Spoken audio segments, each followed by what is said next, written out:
Continuamos con nuestra serie expositiva de Marcos, del Evangelio según Marcos. Estamos allí en el capítulo 9, versículo 14. Hoy la porción de texto va del versículo 14 hasta el versículo 27 de Marcos capítulo 9.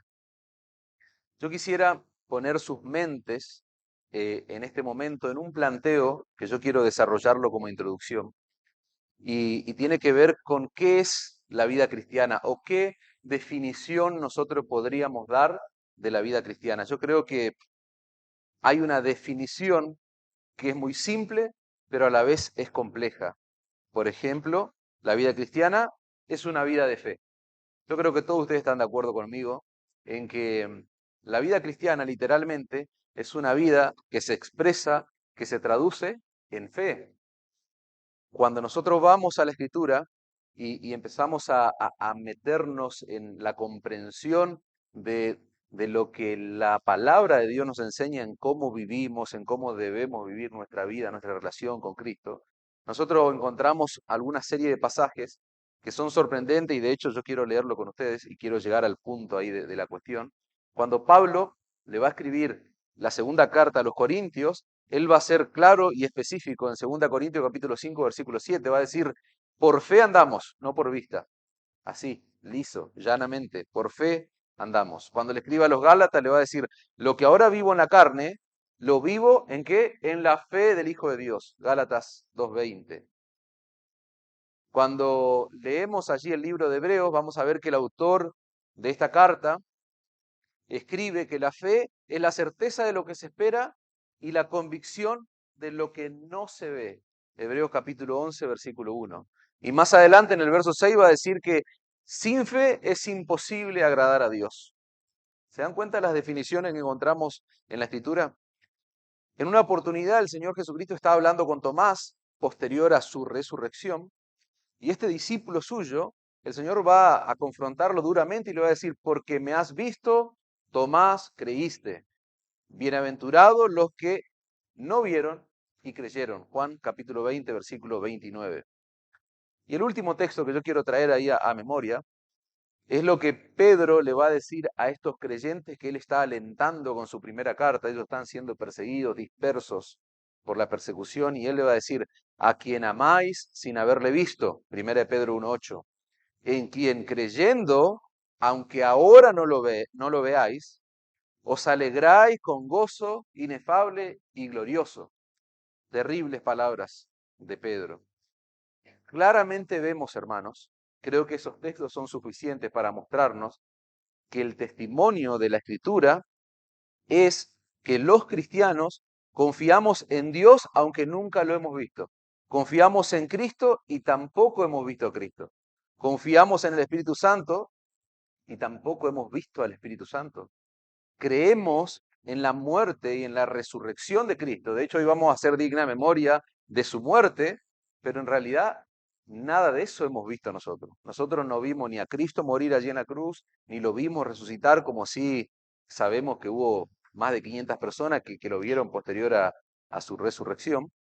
Nosotros confiamos en una justificación que es otorgada por los méritos de Cristo, pero nosotros nunca vimos eso, nunca palpamos esa justificación, por decirlo de alguna manera. Al igual que ocurre con la vida eterna, nosotros creemos y abrazamos una vida futura en un cielo, en un lugar en la eternidad que nosotros no conocemos, que vos y yo nunca hemos visto.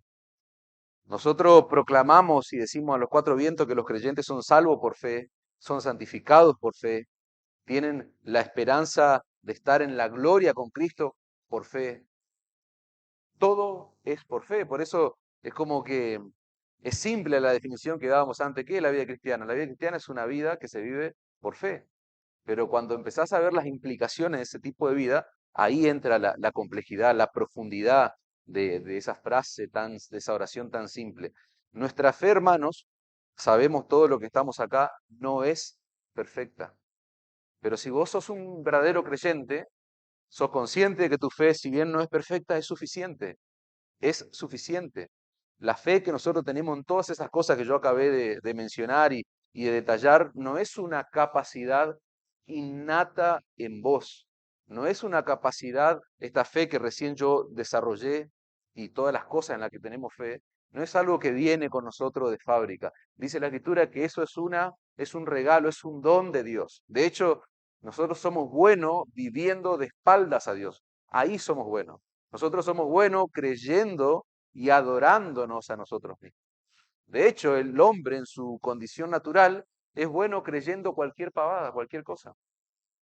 A mí me sorprende de que hay personas que no creen en la Escritura, que no creen en Dios, pero creen en fantasmas, creen en extraterrestres, creen en programas de todo tipo que uno ve en la televisión, creen en un montón de cosas, pero no creen en la Biblia, no creen en Dios. Repito, hermano, nuestra fe no es perfecta, pero es suficiente. Y esa fe es un regalo que el Señor nos ha dado. Efesios 2:8, porque por gracia sois salvos. ¿Por medio de qué? Por medio de la fe. ¿Y qué es la fe? ¿Es algo mío? No, no es nuestro. No es de vosotros, es un don de Dios, es un regalo de Dios. Ustedes no tienen ningún mérito en eso, dice la Nueva Traducción Viviente. Es un regalo de Dios, dice esta traducción. Nuestra fe, hermanos, no es una fe ciega, no es una fe irracional, sino que es una fe probada y que está anclada, ¿dónde? En el testimonio de la palabra de Dios, que es viva, que es eficaz, que es inerrante. No hay error en ella, no hay contradicción en ella. ¿Por qué? Porque la semana pasada, ¿se acuerdan lo que meditábamos, las palabras de Pedro? ¿Qué tenemos con nosotros, hermano? La palabra profética más segura. Eso es lo que veíamos la semana pasada. Pedro contempló allí en el pasado la gloria de Cristo, la divinidad de Cristo en el monte de la transfiguración, y posteriormente dijimos, él va a hablarle a los creyentes, los va a estimular con eso, pero al final le va a estar diciendo, no necesitan otra transfiguración ustedes. No, porque tenemos la palabra profética más segura. Por eso que nuestra fe no está arraigada en idea, en pensamiento o en basura, sino que está arraigada en el testimonio que nosotros encontramos en la palabra de Dios. Ahora, esa es tu historia, es mi historia. Ahora, ¿cuál es la historia de estos hombres que están aquí? Que estos hombres que nosotros vemos acompañar al Señor Jesucristo durante su ministerio. Hoy vamos a estudiar un texto de Marcos y ahí vamos a ver ciertas particularidades de estos hombres que, como bien dijimos, no son muy distintos a nosotros. Pero nuestra vida tiene un contraste con estos hombres que se relatan allí en los evangelios y que posteriormente escribieron las cartas, algunos de ellos. ¿Por qué? Y estoy hablando de los discípulos del Señor.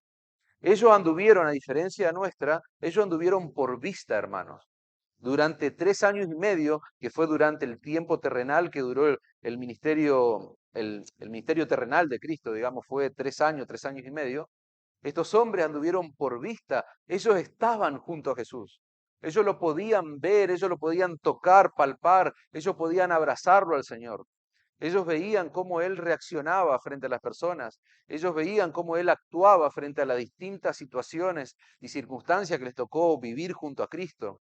Ellos escuchaban sus enseñanzas, sus predicaciones, sus confrontaciones con los judíos. Ellos fueron testigos ahí oculares de los milagros de sanidad, de las liberaciones de demonios que hizo el Señor Jesús. Ellos durante mucho tiempo vivieron por vista, no mucho, o sea, 3 años y medio aproximadamente, pero muy pronto ellos tendrían que aprender a vivir por fe. Tendrían el gran desafío que tenemos nosotros hoy de vivir por fe y de creer en cosas que no hemos visto. Ellos durante 3 años vivieron por vista, pero estaban próximos a comenzar una nueva vida, una nueva etapa en sus vidas en relación a Cristo, porque ellos tendrían que aprender a vivir por fe, porque después de la muerte de Jesús, los discípulos solamente tendrían recuerdo de lo que ellos habían visto y oído. Y esos recuerdos, esas vivencias fueron enriquecidos y fortalecidos ¿por quién? Por el Espíritu Santo de Dios, porque el Señor no los dejó huérfanos, al contrario, el Señor les envió su Espíritu Santo.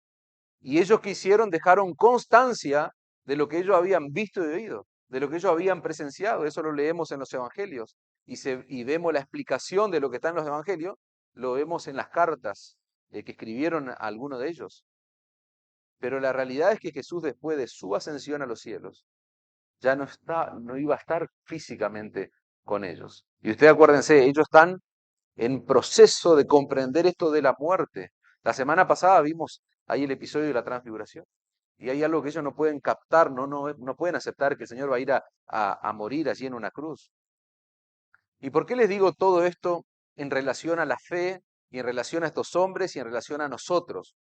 Porque desde el versículo 2 del capítulo 9 que nosotros comenzamos a estudiarlo la semana pasada, hasta el versículo 29 que hoy vamos a cerrar, repito, Marcos 9, versículo 2 hasta el versículo 29, el Señor Jesús le está dando una lección a sus discípulos acerca de la fe, hermanos. La semana pasada nosotros vimos que el Señor está confirmando y fortaleciendo la fe de estos hombres. Ellos están en un proceso de formación, decíamos. Todavía se observa en ellos una falta de entendimiento, una fe superficial, una fe real pero débil, como se titula el título de este sermón, una fe real pero débil. ¿Ustedes se acuerdan lo que dice Marco en el capítulo 8, en el versículo 17? El Señor los confronta duramente y les dice, ustedes no entienden ni comprenden todavía.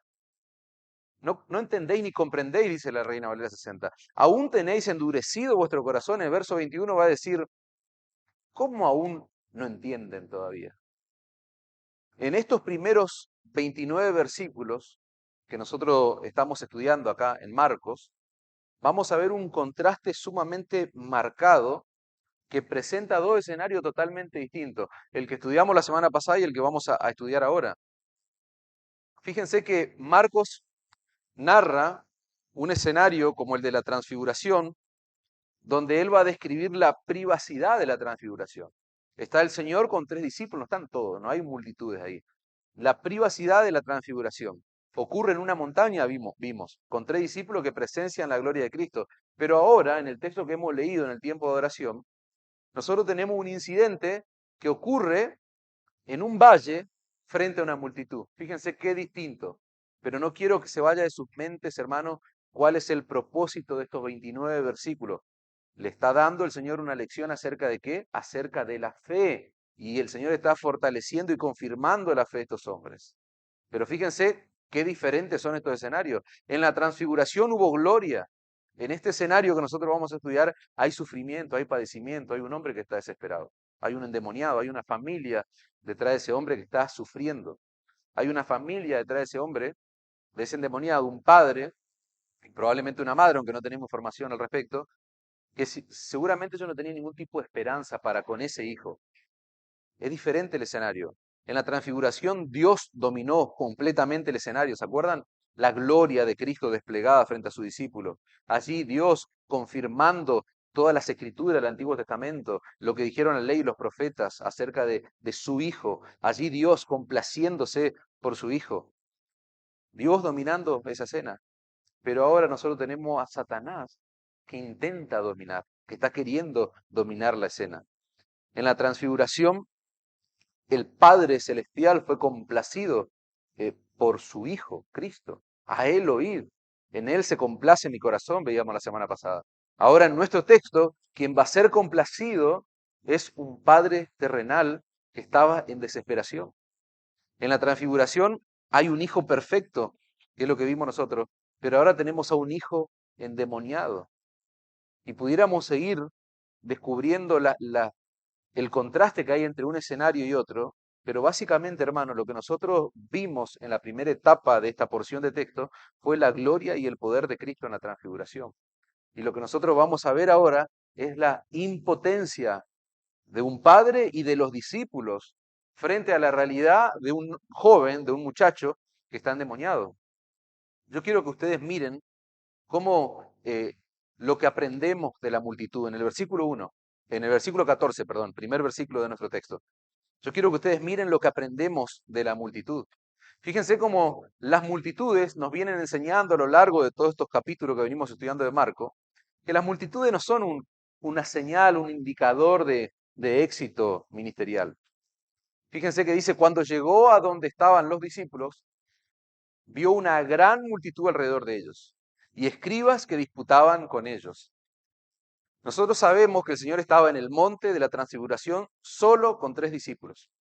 Cuando ellos estaban bajando de esa montaña, ellos están observando, el Señor se da cuenta que hay un alboroto alrededor de los otros discípulos que quedaron allí abajo en ese valle, podríamos decir. ¿Y cuál es el escenario? El escenario el que nosotros ya leímos cuando repasamos ahí el texto completo. Hay un hombre que está desesperado en esa multitud porque tiene un hijo que está endemoniado. Cuando ve a los discípulos de Jesús, probablemente él pensó que el mismo Señor Jesucristo estaba allí con ellos, entonces va y pide ayuda, se encuentra con que Jesús no está, pero están los discípulos del Señor. Así que aparentemente le pide ayuda a estos discípulos y por lo que dice el texto, estos hombres hacen su mejor esfuerzo. ¿Para qué? Simplemente para fracasar, porque no pudieron ni sanar a este muchacho, ni liberarlo de ese demonio. ¿Y quiénes estaban allí de espectadores? Estos muchachos, los escribas, aquellos maestros de la ley que no se perdían oportunidad para avergonzar, para confrontar al Señor Jesucristo y a sus discípulos. Ellos estaban allí, ese alboroto que dice el texto, vio una gran multitud alrededor de ellos y los escribas que estaban disputando, que estaban discutiendo con ellos, lo que estaban haciendo estos hombres era avergonzar a los discípulos del Señor Jesucristo delante de toda esa multitud, porque quedaron en ridículo, quisieron echar un demonio y no pudieron hacerlo, quisieron sanar a un muchacho, porque también vamos a ver que ese demonio le ocasionaba enfermedades, no podía hablar, estaba mudo. El verso 15 dice, y enseguida toda la gente viéndole se asombró y corriendo a él le saludaron. Esa palabra asombro expresa un estado emocional muy fuerte, muy grande, muy intenso. Y eso tiene que ver con lo que generaba Jesús en las multitudes. La gran mayoría de estas personas eran incrédulas. Ellos estaban fascinados con quién, con ese Jesús que hacía milagros, que sanaba a los enfermos. Pero ellos no estaban fascinados con ese Jesús que vino al mundo a morir en una cruz para salvar a pecadores y librarlos de la condición, de la condenación de su pecado. Ellos no estaban fascinados con ese Jesús, ellos querían a ese Jesús que resolvía sus problemas. Y cuando nosotros vemos y somos confrontados con esta gente que va rodeando y que va siguiendo allí el ministerio del Señor y que cuando se entera ellos van a acudirle ahí, se asombran de la persona misma de Cristo. Bueno, si nosotros nos ponemos a pensar seriamente, nos vamos a dar cuenta que 2000 años después, la situación parece que no cambió demasiado. La situación parece seguir siendo la misma aún en nuestros días. De hecho, es triste, pero hay pastores que les cuesta entender que las multitudes y la popularidad no es una señal indiscutible de éxito ministerial. ¿Por qué digo esto? Porque en nuestros días, hermanos, sigue ocurriendo que el interés de la gente por la persona de Cristo no siempre va acompañado de una motivación correcta. Lo que moviliza a las personas, aún en nuestros días, no siempre es una motivación, un deseo correcto. ¿Y por qué digo esto? Hay muchas, tal vez este concepto no es aplicable en esta región, pero aún en nuestro propio país y en otros lugares, uno sabe que hay mega iglesias o iglesias grandes, llenas de gente en nuestros días. ¿Y qué particularidad encontramos en esos lugares? Que no se predica fielmente la palabra de Dios. Por lo cual, si no se predica con fidelidad a las Escrituras, si no se proclama con fidelidad el mensaje del Evangelio, nosotros estamos en condiciones de afirmar que esas mega iglesias han terminado siendo cualquier cosa menos una iglesia de Cristo. Sin embargo, ¿por qué son mega? Porque se llenan de gente, se llenan de personas que van detrás de un espectáculo religioso, que van detrás de algún beneficio temporal. Tal vez en nuestros días, o en nuestros, no nuestros días, sino en nuestro contexto acá local, quizá no es común ver campañas de sanidad, prodigio, milagros, etcétera, etcétera. Pero sí en otras regiones aún de nuestro país. De hecho, en una época fueron muy famosas en nuestro propio país. De hecho, hay muchos hombres que se han levantado y han tenido fama de ser milagreros, de traer sanidad al pueblo, etcétera, etcétera. Pero qué curioso, porque cuando vamos a la escritura, vemos la connotación que tienen las multitudes precisamente. Este tipo de iglesias, hermanos. Y fíjense que lo que les decía al principio en esa charla que tuvimos antes de orar por el sermón, acerca de nuestra lucha y de cómo activamente Satanás está eh, obrando para atacar y para destruir a los creyentes y a la iglesia de Cristo. Ese tipo de iglesia, en lo personal, yo tengo la convicción de que son levantadas por el mismo diablo, hermanos. ¿Por qué? Porque lo que ocurre en ese tipo de iglesia es una anestesia de los creyentes en contra del verdadero mensaje del Evangelio.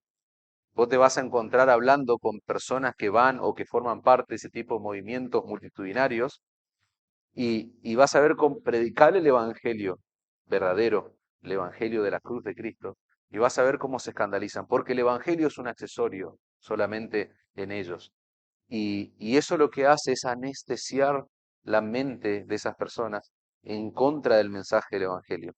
Y una aclaración que me parece pertinente es que no estoy diciendo que una iglesia con muchas personas es algo malo, no, lejos de pensar en eso. Ojalá Dios añada multitudes y multitudes a aquellas iglesias donde se predica fielmente el Evangelio. Lo que nosotros debemos tener bien en claro, hermano, es que los números, las multitudes, no son un indicador de la bendición de Dios. Nosotros no podemos estar invirtiendo en nuestra vida, hermanos, nuestros recursos como iglesia, estudiando, pensando, etcétera, etcétera, en estrategias de crecimiento. Y tal vez para algunos es algo novedoso, para algunos quizás ya lo habrá escuchado, pero hoy las iglesias se debaten viendo cuál es la mejor estrategia para que la iglesia crezca. Por eso es crecimiento. Se escriben libros, se hacen conferencias, hay toda una especie, siempre lo digo, de coaching, digamos, para los pastores, para los líderes, para que la iglesia crezca.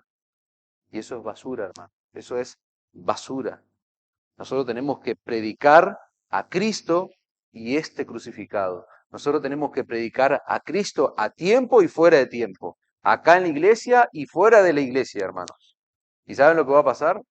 Ahí aparece el libre crecimiento que está basado en la voluntad de Dios. El Señor empieza a añadir a la iglesia los que habían de ser salvos.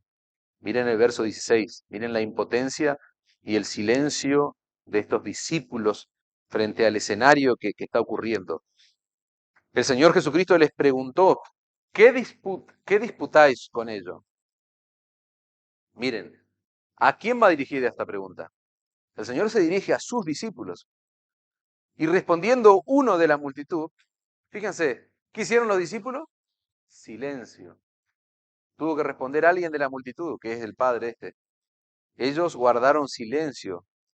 ¿Por qué? Porque el Señor se va a enterar de lo que acaba de ocurrir, de que ellos estaban siendo avergonzados por los escribas, ellos no pudieron liberar a un endemoniado.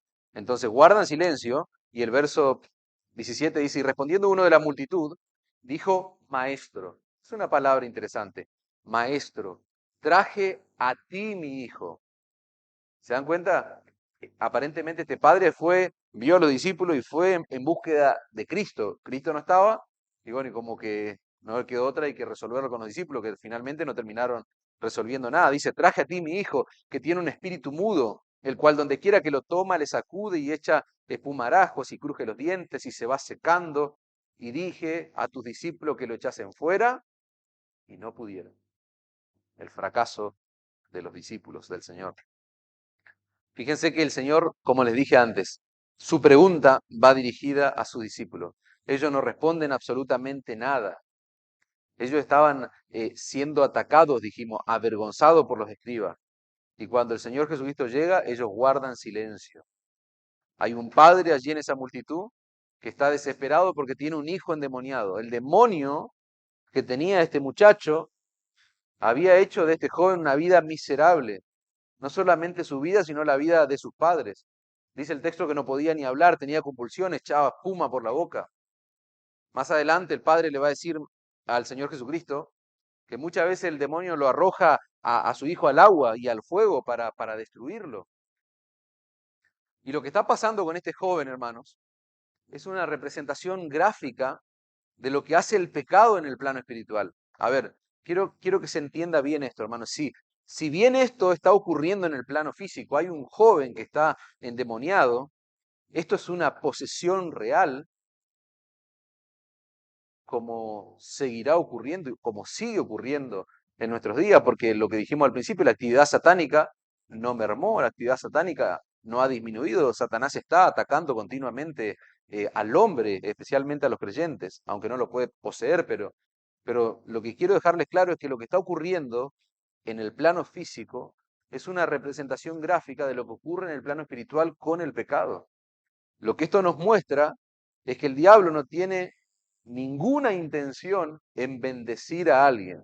Si vos querés ver el gráfico de lo que es la maldad, si vos querés ver la cara de la maldad, tenés que leer nuevamente las características que se dan de este joven. Golpes, lo tira al fuego, lo tira al agua. O sea, claramente había una intención diabólica de destruir a esta persona. Tu pecado, hermanos, esto es una representación gráfica de lo que hace el pecado, dije, en el plano espiritual. Tu pecado, hermano, encuentra un aliado fuera de vos mismo, que es precisamente el mismo Satanás. Hay, hay, hay pecado en nuestras vidas.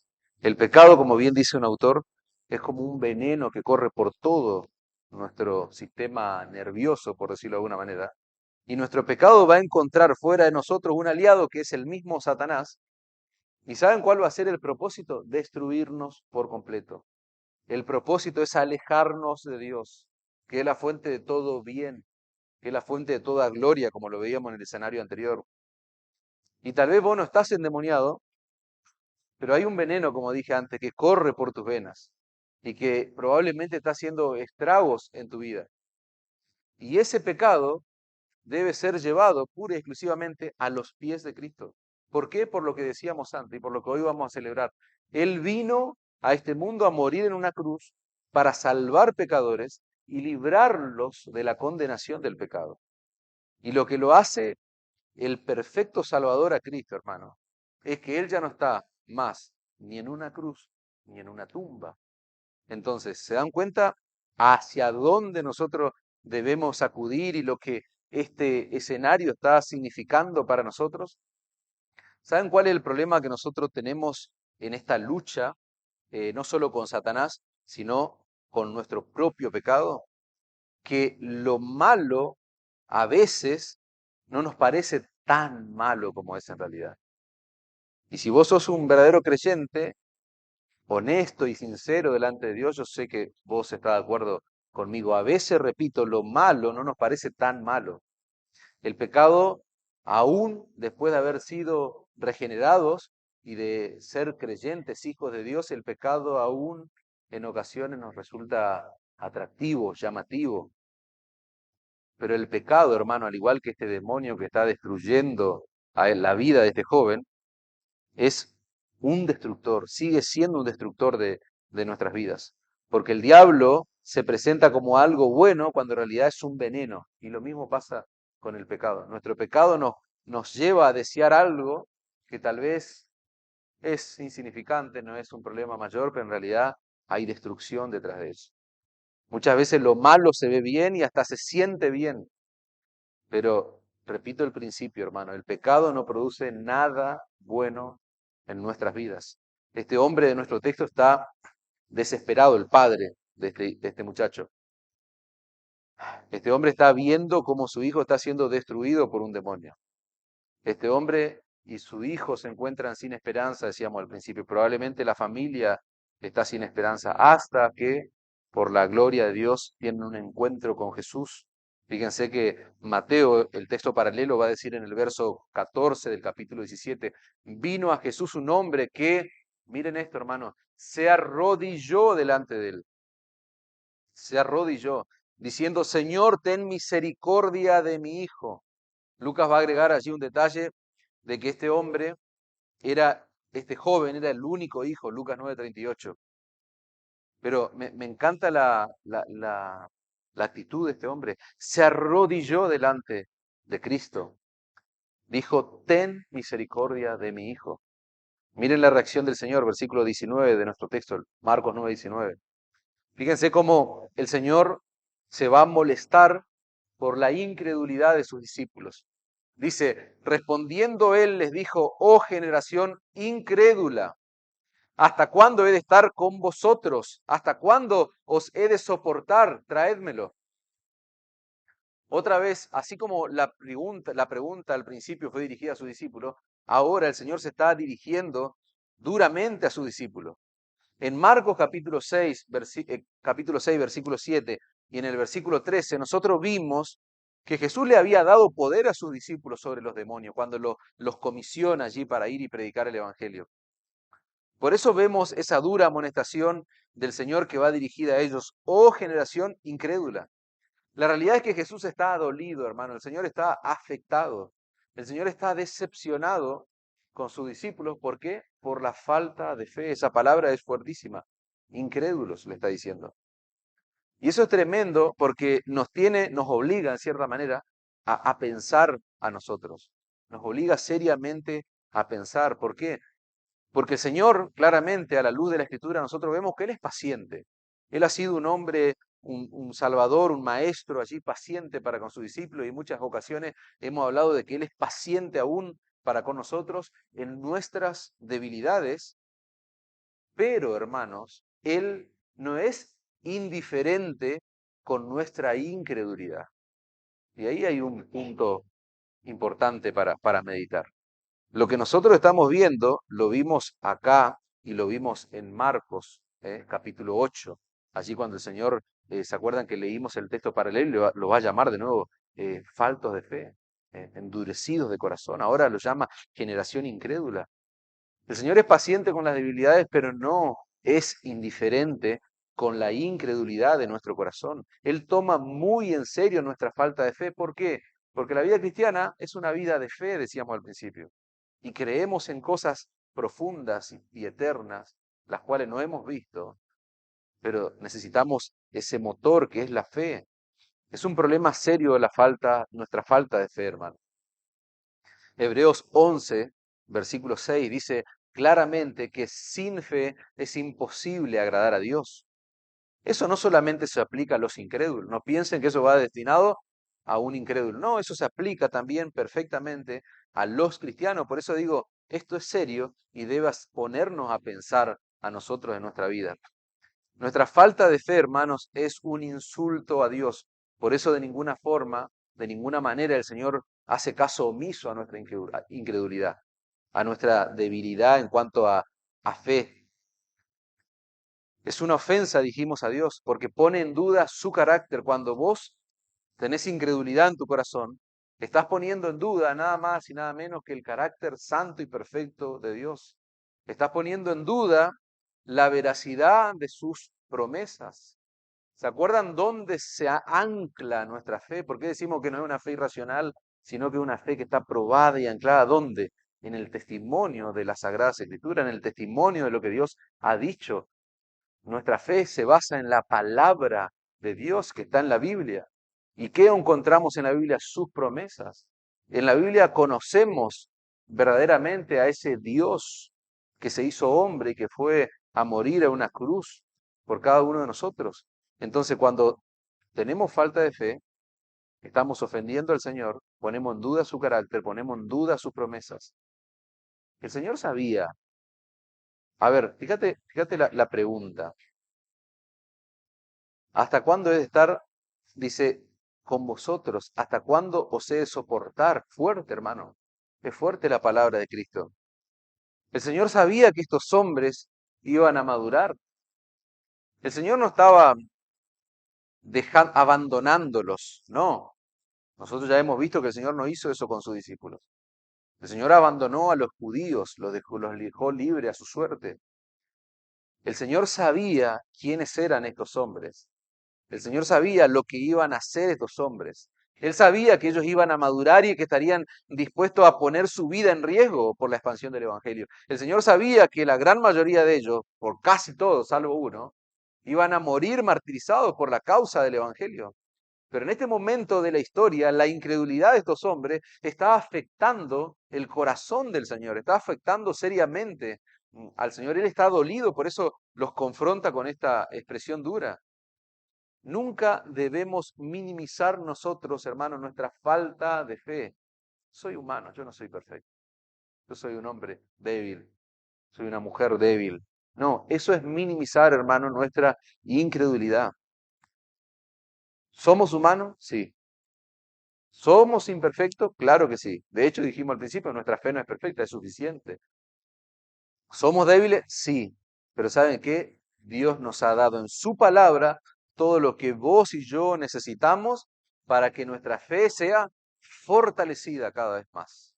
Fortalecida cada vez más. ¿Vamos a tener duda? Sí, vamos a tener duda. No somos perfectos, nuestra fe no es perfecta, nuestra santidad no es perfecta. Tenemos una fe real que en ocasiones va a ser débil, como la fe de estos discípulos. Una fe real pero débil, dice el sermón, el título del sermón. Por eso tenemos que llevar nuestro corazón y nuestra alma, ¿a dónde? A confiar plenamente en las promesas que Dios ha dejado escritas en su palabra, hermanos. Ahí debe llevarse, debemos llevar nuestro corazón, nuestra mente, nuestra alma. Fíjense que Marco no solamente nos muestra la decepción de Cristo por la incredulidad de estos discípulos, sino que también vemos la compasión del Señor hacia el padre de este muchacho. Por un lado, el Señor está dolido por la realidad de la incredulidad de sus hombres, pero por otro lado, el Señor va a mostrar amor, compasión hacia el padre de este joven que está endemoniado, versículo 20, y se lo trajeron y cuando el Espíritu vio a Jesús, sacudió con violencia al muchacho, quien cayendo en tierra se revolcaba echando espumarajos. Jesús preguntó al padre, ¿cuánto tiempo hace que le sucede esto? Y le dijo, desde niño. Ahora, lo mismo que pasaba con los discípulos. ¿El Señor sabía quiénes eran sus discípulos? Claro que sí. Pero el Señor estaba dolido por la falta de fe en ellos. Él sabía que estos hombres iban a dar su vida por él. Ahora, lo mismo pasa acá. ¿Vos te pensás que el Señor no sabe lo que le pasa a este muchacho? ¿Y por qué hace esa pregunta? ¿Cuánto tiempo hace que le sucede esto? ¿Cómo no va a saber Cristo? El Señor es obvio que Él no desconocía la historia de este muchacho. Pero lo que el Señor está haciendo con esta pregunta es mostrar lo que hay en su corazón. A los discípulos le mostró dolor, decepción. A este hombre le está mostrando compasión, le está mostrando amor, hermanos. Él está haciendo esta pregunta y le está mostrando a este padre que está desesperado que él, el Señor Jesucristo, está interesado por su hijo. Jesús quiere hacerle ver a este hombre que está allí en desesperación que a él le importa su hijo, le importa su caso, le importa su vida. Él está teniendo un diálogo, hermano. Parece ser que se silencia en ese momento la multitud y todos parece que están atentos a lo que está ocurriendo. Y él está dialogando con este padre, hermano. Le está haciendo una pregunta de carácter personal. El Señor se está interesando en la vida de este hombre. Y me encanta porque lo que nosotros vemos es una expresión del corazón de nuestro Señor Jesucristo. ¿Y saben cuándo vimos nosotros eso? En Marcos 6:48. Es similar lo que está ocurriendo acá. Es similar a lo que ocurrió cuando los discípulos estaban en la barca, ¿se acuerdan? En medio de ese mar bravo, allí en tempestad. Ellos están abandonados aparentemente en medio de la tormenta y Marcos 6:48 dice, viéndoles remar con gran fatiga. El Señor estaba en la costa, a más de 5 kilómetros, dice, viéndoles remar con gran fatiga porque el viento le era contrario. Cerca de la cuarta vigilia de la noche vino a ellos andando sobre el mar y quería adelantárseles. Jesús no estaba viendo simplemente que el barco se estaba hundiendo. Él estaba viendo el rostro, dice otra traducción, fatigado de sus discípulos. Él estaba pendiente de sus discípulos, de sus hombres. Ellos creían que estaban solos, sin esperanza, ya próximo a morir, pero el Señor estaba viendo sus rostros, dice. Y eso es un milagro, ¿se acuerdan? Decíamos, no está explícito en la Escritura, pero que Él vea el rostro, estando ellos tan lejos, en medio de un mar en tempestad, implícitamente eso está ocurriendo un milagro. Que el Señor acuda a ellos en cuestión de segundos, caminando sobre las aguas, eso es otro milagro. Cuando nosotros estamos en prueba, hermano, o en aflicción, nosotros pensamos, nosotros creemos que estamos solos. A ver, la pregunta es, cuando estás en prueba y en aflicción, lo primero que se dispara es tu fe, tu confianza, no, es la duda. Lo primero que se dispara en nuestro corazón es la duda, es el temor, la incertidumbre.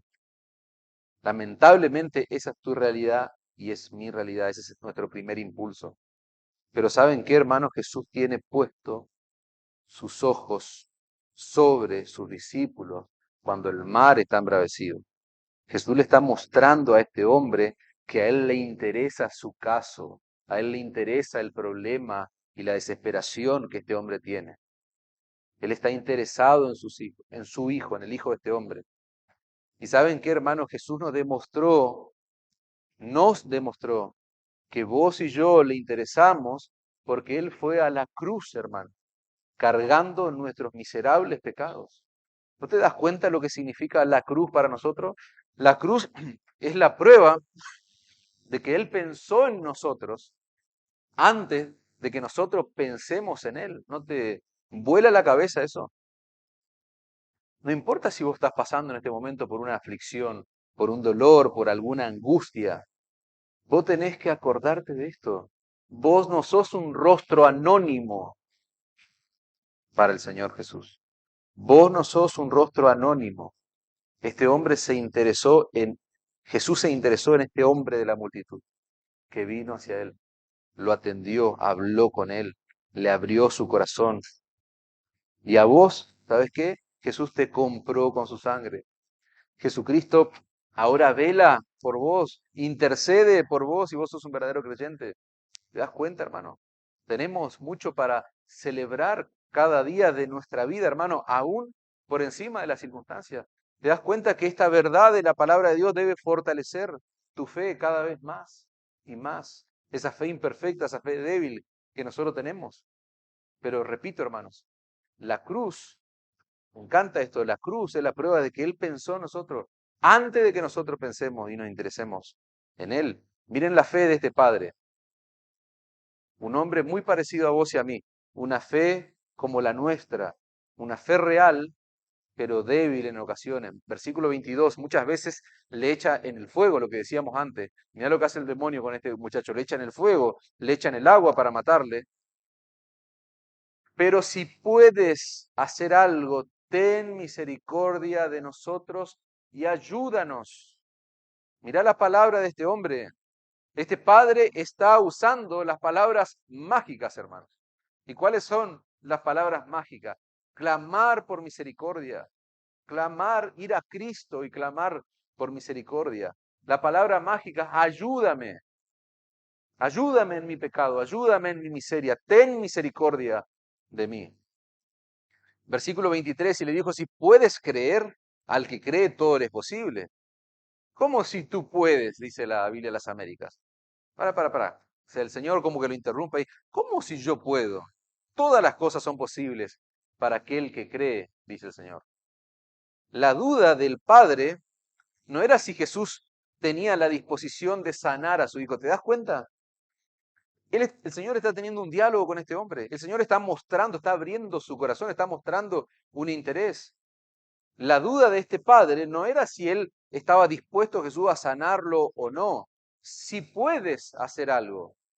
La duda de este hombre era si Jesús realmente podía hacer algo, si podía liberar a su hijo, si tenía la capacidad para hacerlo. Ahora, ¿dónde estaba el problema en esto que estamos estudiando, hermanos? ¿Dónde está el problema en esto que nosotros estamos leyendo? Obviamente, el problema no está en la capacidad de sanar de Jesús. ¿Dónde está el problema? El problema está en la capacidad de creer de este Padre. Él hizo los deberes correctamente. Fue en búsqueda de misericordia, clamando por ayuda. Pero el problema estaba en la capacidad de creer de este hombre.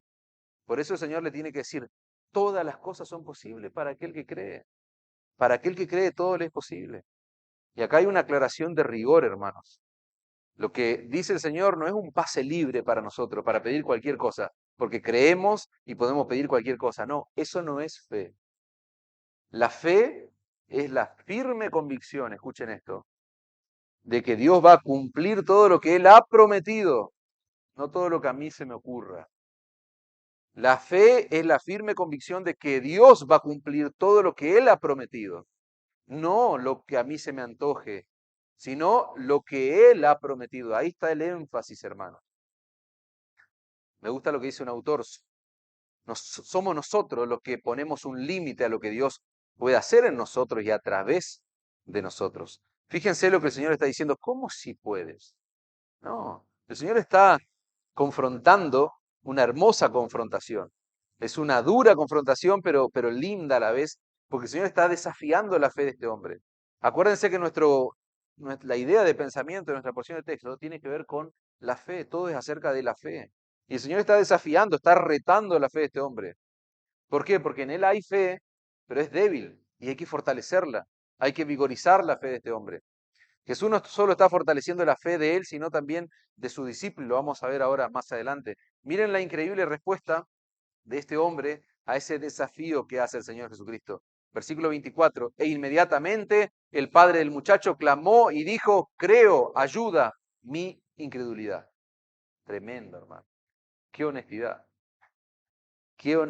qué sinceridad. Cuánto tenemos que aprender de este padre en desesperación, hermano.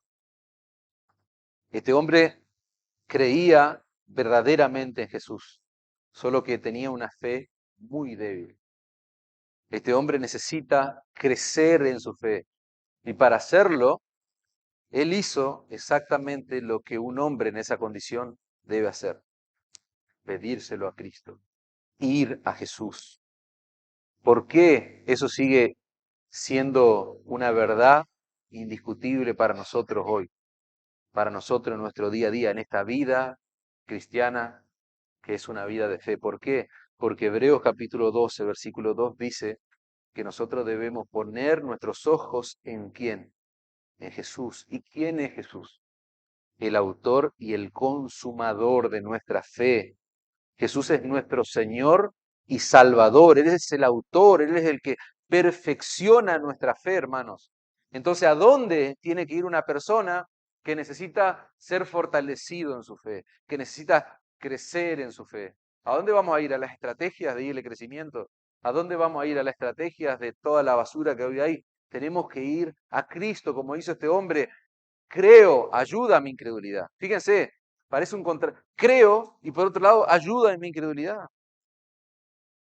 Porque la realidad de este hombre es tu realidad. Tu fe está mezclada con incredulidad, igual que la mía. Nuestra fe está mezclada con duda. Por eso, siempre, una y otra vez, nuestros ojos deben estar puestos en Cristo, el autor y el consumador de nuestra fe. Este hombre hizo exactamente lo que él debía hacer, reconocer delante del Señor que él estaba lleno de dudas. Él le pidió a Jesús la gracia que él necesitaba para seguir creciendo en fe, para que su fe sea vigorizada. Y hay una lección tremenda para nosotros, hermano, y es lo que acabo de decir. Muchas veces en nuestra vida, nuestra fe se mezcla con incredulidad. Está allí mezclada, lamentablemente, la duda. ¿Por qué? Porque ni vos ni yo vamos a tener en esta vida una fe perfecta y de este lado del cielo no va a llegar una instancia en nuestra vida donde vamos a dejar de luchar con la duda, con la incredulidad. No, mientras estemos de este lado del cielo, nuestra fe va a estar mezclada con la incredulidad. Esa es una batalla que vos y yo tenemos que pelear todos los días de nuestra vida. Pero es una batalla que de ninguna manera nosotros podemos pelearla en nuestras propias fuerzas. ¿Por qué? Porque la fe, dijimos al principio, ¿se acuerdan qué es la fe? No es algo que tiene que ver con nuestra capacidad.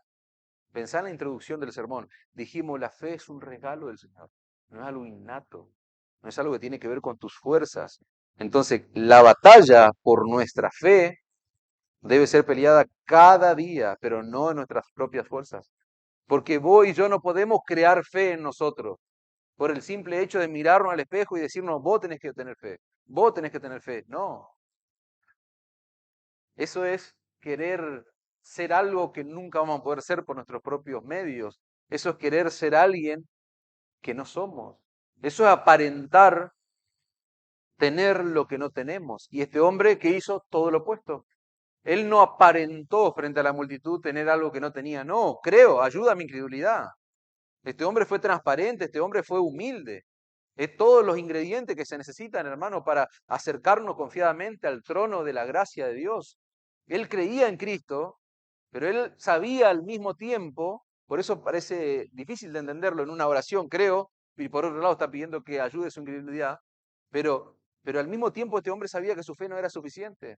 Había una guerra que se estaba librando ahí en su corazón con la incredulidad. Por eso le está clamando y él está pidiendo fe. Él sabía que aún en esa condición Cristo podía ayudarlo, porque esa fe que tenía era suficiente para ir hacia Cristo, para clamar por misericordia, por ayuda, y que el Señor no solo termine sanando a su hijo, sino que también termine ayudándolo a él en su incredulidad. Y fíjense lo que ocurrió tan pronto este hombre reconoce en honestidad, en sinceridad, su condición, su incapacidad. Fíjense cómo el Señor va a su auxilio. Hermanos, no es una fe perfecta lo que vos y yo necesitamos. ¿Saben lo que nosotros necesitamos? Reconocer nuestra debilidad. Eso es lo que nosotros necesitamos hacer. No necesitamos fe perfecta, porque nunca la vamos a tener de este lado del cielo. Necesitamos reconocer nuestra debilidad, hermanos. Miren el despliegue de poder que hace el Señor. Versículo 25. El Señor le va a dar una respuesta a este hombre.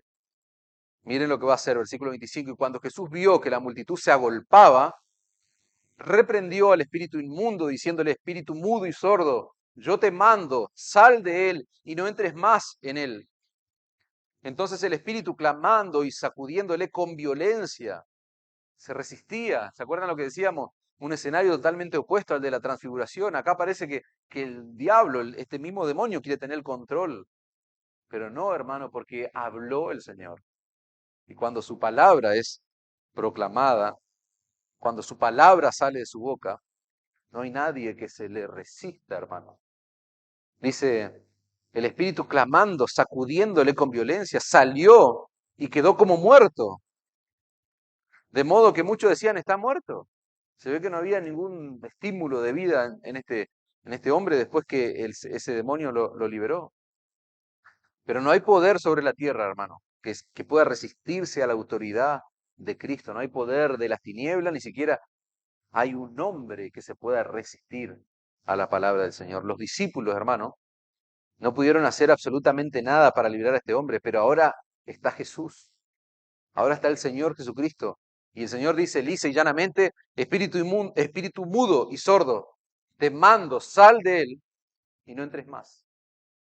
Podés zapatear, podés enojarte, pero no le quedó otra que salir. Dice el texto que el muchacho comienza como a convulsionar. Ese demonio lucha para no salir. Trata de hacerle el mayor daño posible, lo que decíamos antes. Ese es el propósito. Esa es la meta de Satanás, destruir tu vida. Esa es la meta de cuando estás esa alianza entre el diablo y nuestro pecado, destruirnos por completo, hermano. Pero el Señor dio una orden y el demonio no pudo hacer otra cosa más que obedecerlo. Finalmente, nuestro texto dice que ese muchacho queda libre de esa esclavitud, pero está muerto casi. Fíjense al punto que llegó él físicamente. Pero Jesús, dice el verso 27, tomándole de la mano, le enderezó y se levantó. Parece, algunos estudiosos dicen que ahí hubo una resurrección. Yo no sé sinceramente si hubo una resurrección, porque algunos le adjudican a ese término que se traduce allí, que le enderezó y le levantó como que el Señor lo resucitó, porque este demonio lo mató, no está escrito, no está, es como muy rebuscado, pero lo que sí sabemos es que el Señor levantó a este joven, lo enderezó, le recobró sus fuerzas. Y Lucas añade un detalle, hermano, wow, que emociona. Porque dice Lucas 9:42, y mientras se acercaba el muchacho, el demonio le derribó, le sacudió con violencia, pero Jesús reprendió al espíritu inmundo, sanó al muchacho, y acá viene el detalle, y se lo devolvió a su padre, a ese padre desesperado. Qué hermoso, hermano. Ponete en el lugar a aquellos que son padres. No había esperanza para este hombre, pero el Señor le devolvió su hijo. Este padre había perdido prácticamente a su hijo hacía tiempo, pero él estaba allí para recuperarlo. Jesús estaba allí para devolvérselo. Y así como lo otro, yo les decía, ese clamor de este hombre tiene que ser como llevarnos a pensar. Yo también me puse a pensar cuando leía esto, y qué alentador es ver este detalle de Lucas, porque el Señor le está recobrando la vida completa de este joven y se lo está entregando a su padre. Y yo pensaba, hacía algunas anotaciones personales que yo quiero compartirla con ustedes. eh, Eso tiene que ser alentador para nosotros. ¿Por qué? Porque nosotros somos padres y muchas veces nos vemos afligidos, nos vemos en aflicción por nuestros hijos. ¿Y cuál es la mayor aflicción que un padre puede tener por sus hijos? Que ellos lleguen al conocimiento de Cristo, que ellos lleguen a ser salvos por el Señor. Es el mayor anhelo que tenemos como padre, aquellos que lo somos. Y me encanta ver esto y de hecho es un consuelo para mi corazón porque puedo ver que en esa aflicción, en esa desesperación que muchas veces uno tiene como padre, el Señor me entiende, el Señor te entiende. Y yo aprendo de esto que Él no solo tiene poder para salvar a mis hijos, Él tiene poder para ayudarme a mí a seguir esperando. Así como fortaleció la vida de este hombre, la fe de este hombre, el Señor tiene poder para ayudarnos a aquellos que somos padres y que todavía tal vez nuestros hijos no pertenecen a Cristo. Él puede ayudarnos a seguir descansando en Él. Y, y, y, y algo mucho mejor, a descansar aún en su voluntad, o sea, cualquiera sea su voluntad, hermanos. A mí me alienta, me anima y lo comparto con aquellos que son padres. Miren la última escena, hermano, y cerramos con esto. Ahí cerramos con los últimos versículos. Fíjense que el Señor les va a dar una dura lección a su discípulo, versículo 28. Cuando él entró en casa, sus discípulos le preguntaron aparte, ¿por qué nosotros no pudimos echarle fuera? Oh, y esto es fuerte, hermano. Esto es fuerte para nosotros. Esto a mí me confrontó duramente y probablemente también te confronte a vos. Porque los discípulos están avergonzados. Ellos no quieren hacer semejante pregunta frente a la multitud. Ya demasiada vergüenza pasaron. En privado le preguntan al Señor qué fue lo que pasó. O sea, ¿por qué nosotros no pudimos expulsar el demonio?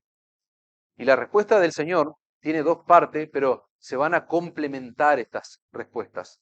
Marcos solamente nos va a dar una parte de esa respuesta, pero nosotros sabemos que en el texto paralelo que está en Mateo, ahí tenemos la misma narración, tal vez con algunos detalles más. Y es curioso porque Marcos, de este episodio, de este escenario, es el que más detalle da en relación a los otros textos paralelos de Mateo y Lucas. Ellos solamente narran todo esto en 6 versículos, pero Marcos lo hace en 16 versículos, que nosotros lo venimos estudiando, ¿no? Pero Marcos solamente va a dar una sola parte de la respuesta del Señor a su discípulo de por qué ellos no pudieron echar este demonio. Fíjense el verso 29, y le dijo, este género no puede salir sino con oración y ayuno. Oración y ayuno.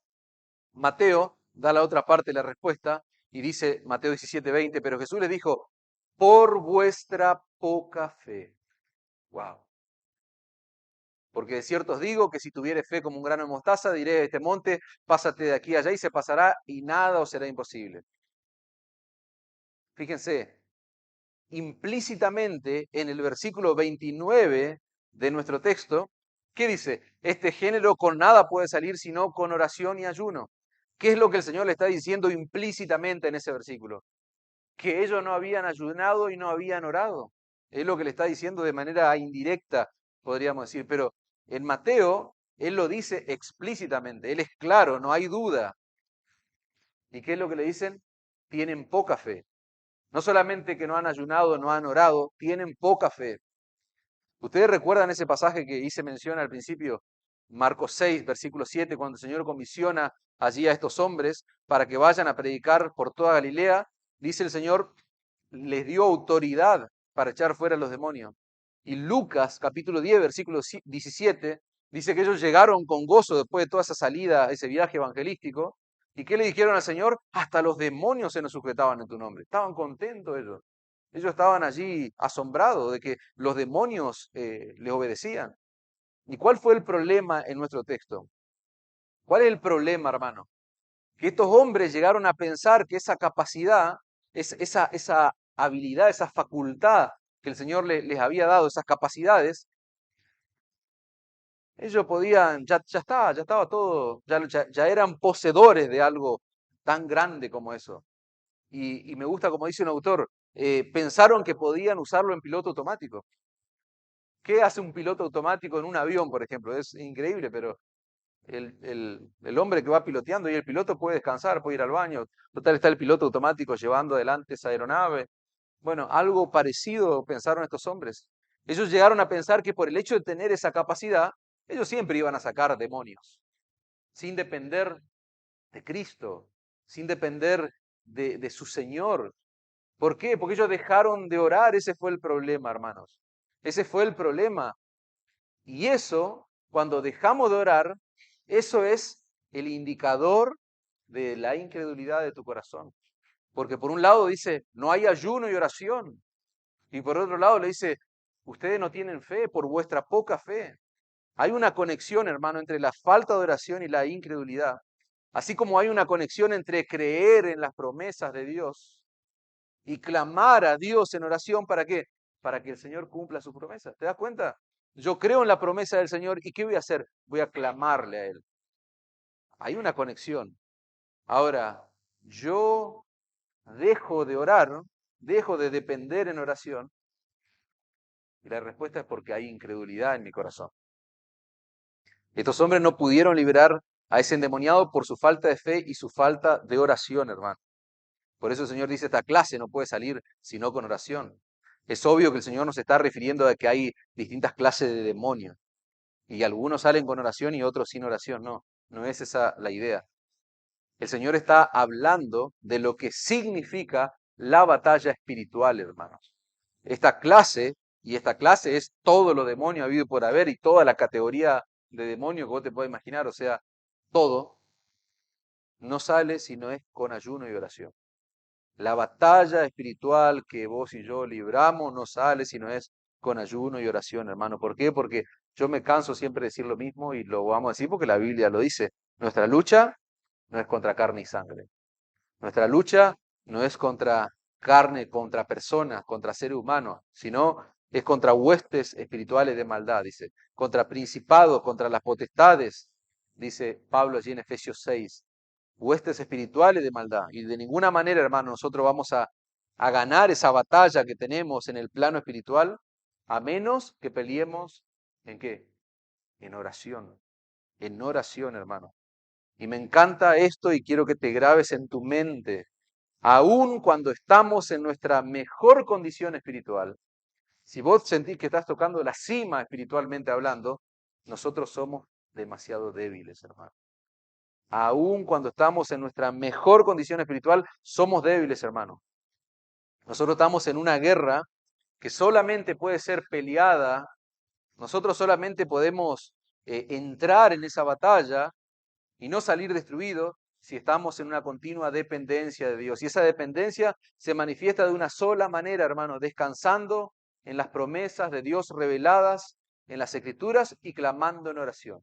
Repito, descansando en la promesa de Dios que están reveladas en su palabra y clamando en oración. Es por fe que andamos, no por vista. Lo dijimos al principio. Y esa fe se alimenta de qué cosa? De la palabra de Dios. ¿Y qué encontramos en la palabra de Dios? ¿Quién es Él?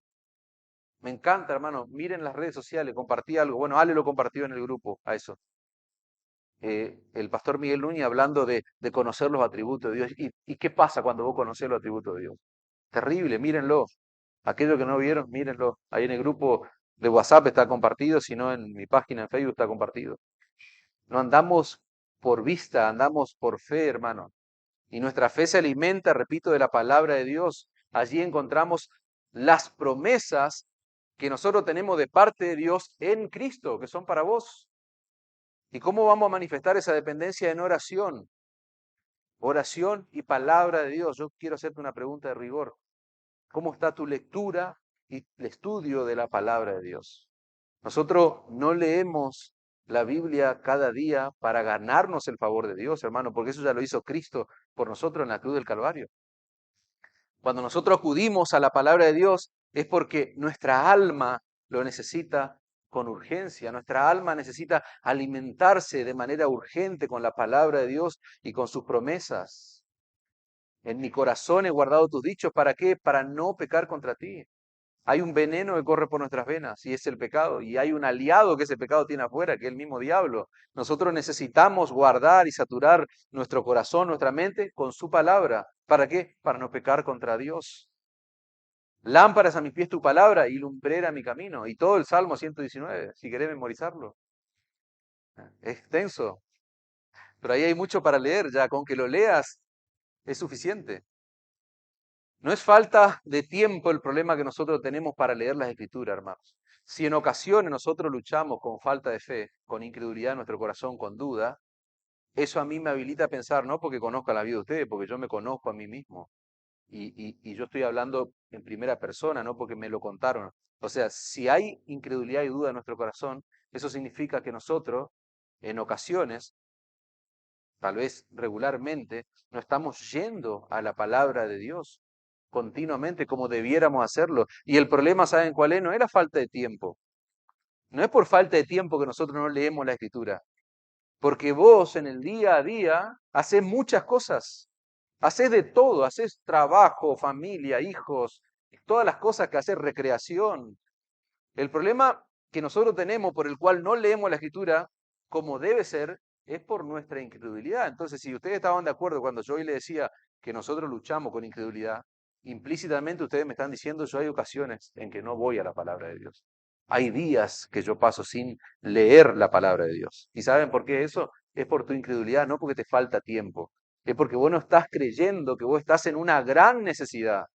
Porque si vos estuvieras convencido de que tu alma necesita alimentarse urgentemente con la palabra de Dios, no pasaría un minuto, no pasaría un día sin que vos estés meditando, memorizando, leyendo. Es porque vos no estás creyendo que necesitas con urgencia las promesas de Dios. ¿Se dan cuenta? Nuestro problema no es un problema de tiempo. Nuestro problema es un problema de incredulidad. El Señor nos dio 24 horas. Él no se equivoca. Pues si no, tendría que habernos dado más.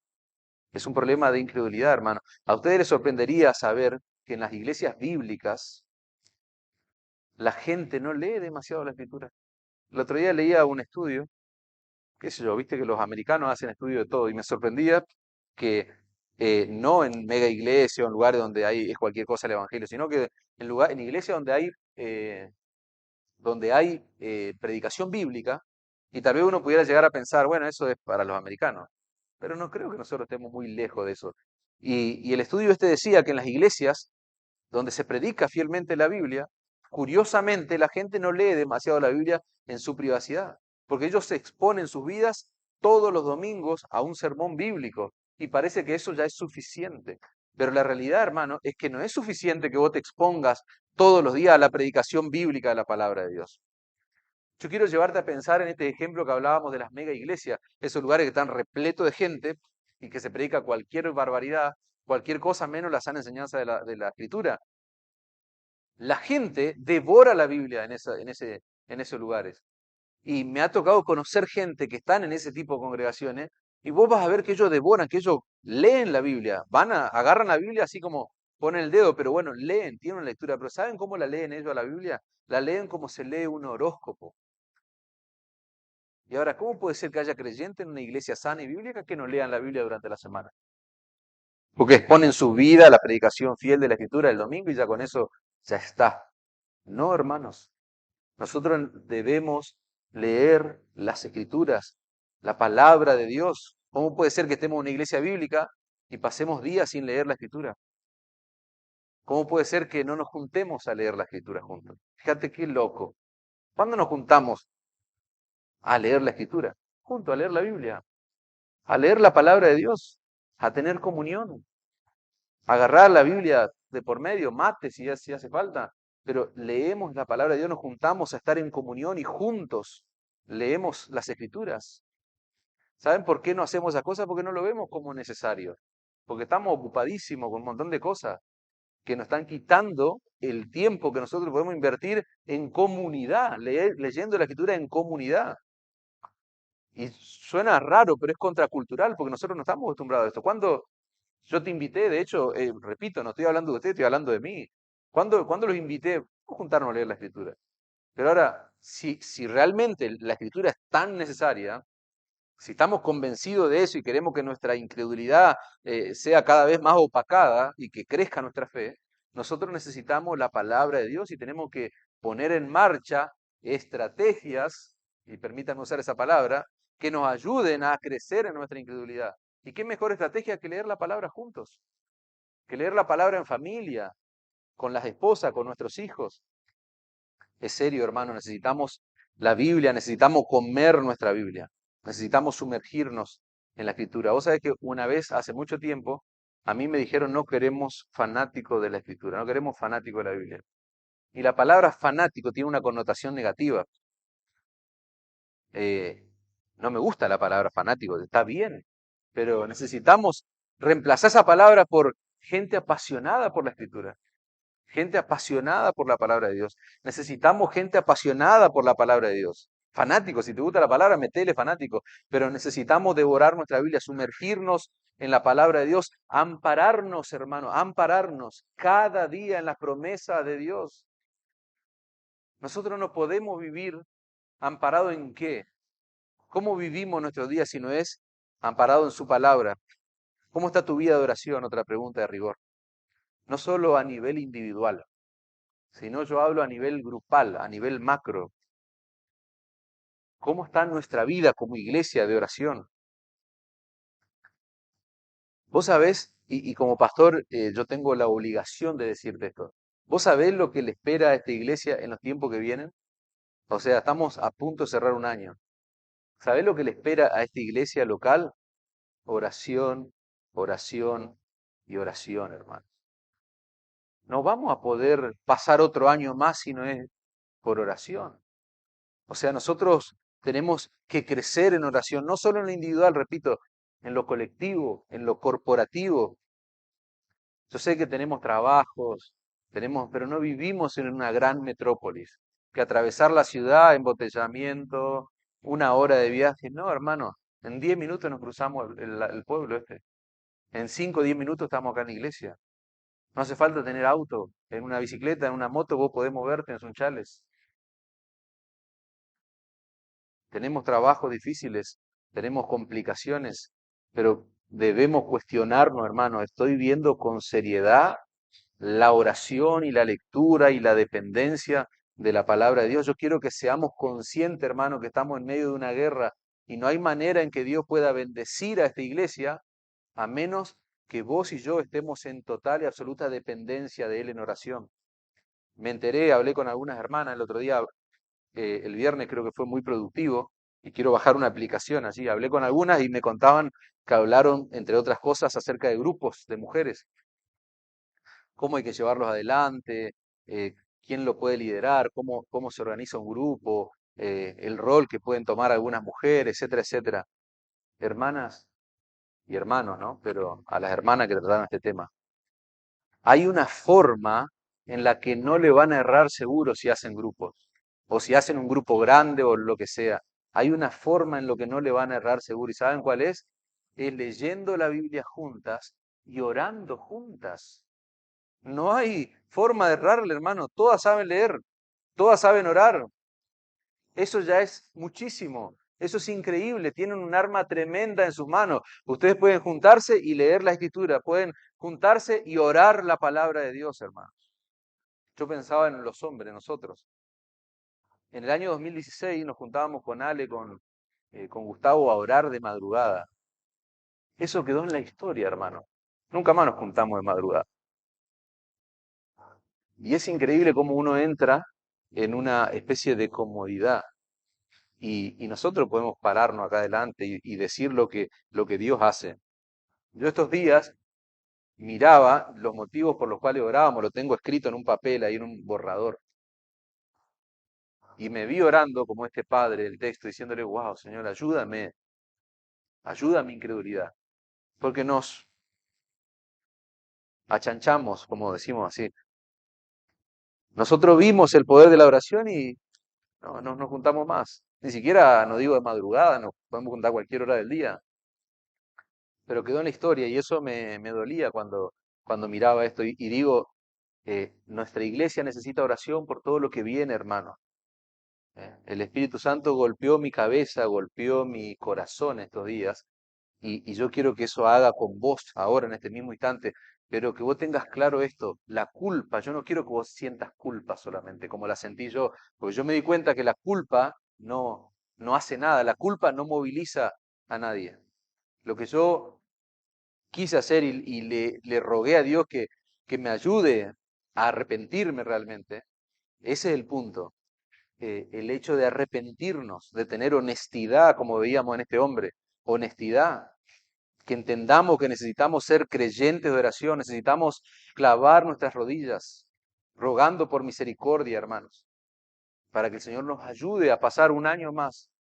Y lejos de nosotros de creer que por nuestra fuerza podemos hacer la obra de Dios, hermano. Yo pensaba, hacía una anotación personal, yo no quiero pastorear una iglesia que funciona en piloto automático, como pensaron los discípulos. Ya está, el Señor nos sacó de un lugar, y plantamos una iglesia acá, ya está, ya qué vamos. No, eso es el piloto automático, hermano. Yo no quiero ser un pastor como los discípulos. ¿Por qué? Porque Dios no va a bendecir ni a mí, que me paro los domingos a predicar acá, ni a nadie que se pare a los domingos a predicar acá, porque simplemente hace mucho que predica. Ah, ya sabe predicar, ya. No, hermano, nadie, ni yo ni nadie que predica en esta iglesia tiene la capacidad de resucitar un muerto, la capacidad que tenían estos hombres. Los que predicamos acá somos gente miserable, inútiles, que si no fuera por la gracia de Dios, vaya a saber a dónde estaríamos. Y saben que yo necesito de las oraciones de la iglesia para poder pararme y predicar acá. Otros hombres que se paran acá necesitan de las oraciones de la iglesia. A mí me encanta, hermano, me emociona. Tal vez a veces no lo demuestro tanto, pero me emociona cuando alguien viene y me dice, estoy orando por vos. Estuve orando porque es como, wow. O bueno, hoy hablábamos con Gustavo, hoy o ayer, no me acuerdo, nos mensajeábamos, yo le decía, bueno, uno se preocupa a veces, bueno, por la intervención de mañana, pero le digo, no solo el Señor, no solo estoy en las manos del Señor, estoy en las manos de mis hermanos que oran por mí. Y eso te motiva, a mí me motiva, me emociona, hermanos, el saber que hay personas que oran por mí. Y si no fuera por esas oraciones, yo no pudiera estar parado acá, hermanos, predicando el Evangelio. Esa es la realidad. Somos hombres débiles, falibles.